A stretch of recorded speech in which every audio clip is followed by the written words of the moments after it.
Hi दोस्तों, welcome to the Bhula series. In this audio, we are going to revise section number 7 of your Companies Act, which talks about incorporation of a company. तो incorporation of a company incorporate करने के लिए सबसे पहले आपको registrar of company यानी कि ROC को कुछ डॉक्यूमेंट्स जमा करने पड़ते हैं। कौन से वाले आरओसी को आप डॉक्यूमेंट जमा करते हो? आप वो वाले आरओसी को डॉक्यूमेंट जमा करते हो जहां पे आप अपना रजिस्टर्ड ऑफिस एस्टैब्लिश करना चाहते हो। 7 डॉक्यूमेंट आपको जमा करने होंगे, मेरे साथ साथ याद करना। सबसे पहला, memorandum of association and article of association duly signed by the subscribers, जो प्रॉपर्ली साइंड होगा।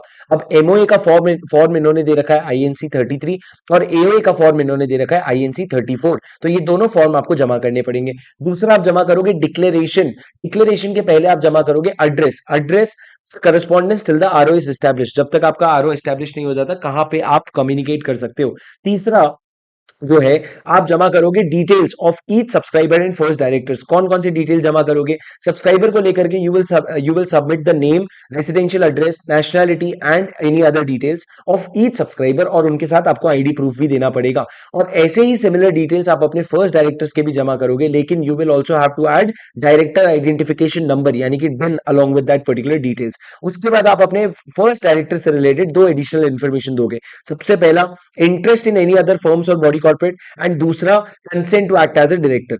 ये जो कंसेंट होता है, ये डायरेक्टर को, ये कंसेंट आप कंपनी को देते हो ऑन फॉर्म DIR 2, और कंपनी जो है वो आरओसी को देती है इन फॉर्म DIR 12।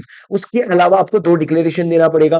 पहला declaration with respect to compliance of the provision of this act, कि ये एक्ट का प्रोविजन पूरा पूरा कंप्लाई हो चुका है।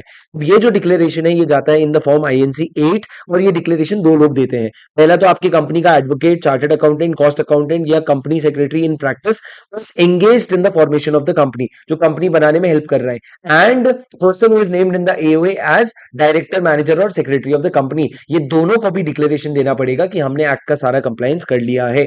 उसके बाद जो आखिरी डिक्लेरेशन है वो देंगे आपके सारे के सारे सब्सक्राइबर और सारे के सारे फर्स्ट डायरेक्टर। वो डिक्लेरेशन जो होगा वो it will be in form INC 9, जिसमें वो तीन चीजें लिखेंगे। सबसे पहला, the person is not convicted of offence with respect promotion, formation और मैनेजमेंट ऑफ अ कंपनी। दूसरा, the person is not guilty of fraud, misfeasance or breach of trust in any of the preceding 5 years. तीसरा, all the documents that have been submitted to the ROC are true and complete to the best of his information. जितना उसको पता है उसके हिसाब से सारे information सही है। ये तीन चीजें आप डिक्लेरेशन में दोगे, और ये जो डिक्लेरेशन का फॉर्मेट होता है, ये डिक्लेरेशन का फॉर्मेट होगा INC 9। तो अभी तक आपने चार फॉर्म पढ़ा है। INC 33 जो एमओए का है, INC 34 एओए का है, INC 8 जो डिक्लेरेशन का है आपके with respect to compliance of the act, और INC 9 जो डिक्लेरेशन है कि हमने कोई भी गड़बड़ नहीं किया है, कोई भी कन्विक्ट नहीं हो रखा है। अब जब भी आप एक कंपनी इनकॉर्पोरेट करते हो ना, तो कंपनी इनकॉर्पोरेट करने के लिए आपको भरना पड़ता है एक फॉर्म जिसका नाम है स्पाइस प्लस फॉर्म, जो INC 32 फॉर्म होता है। और उसके बाद जो आपको मेमोरेंडम और आर्टिकल, अच्छा, जब आप ये सारे डॉक्यूमेंट्स आरओसी को जमा कर देते हो, तो उसके बाद आरओसी आपको रिटर्न में देता है certificate of incorporation in form INC 11। INC 8 9 में आपने डिक्लेरेशन दिया था, फिर इन्होंने स्किप कर दिया, 11 में इन्होंने आपको सर्टिफिकेट ऑफ इनकॉर्पोरेशन दिया, और उसके बाद साथ साथ आपको एक कॉर्पोरेट आइडेंटिफिकेशन नंबर भी अलॉट होता है। अब जितने भी डॉक्यूमेंट्स आप फाइल करते हो आरओसी को, वो सारे के सारे डॉक्यूमेंट्स आप अपने रजिस्टर्ड ऑफिस में प्रिजर्व करोगे टिल दैट डिसोल्यूशन, जब तक आपकी कंपनी डिसॉल्व नहीं हो जाती।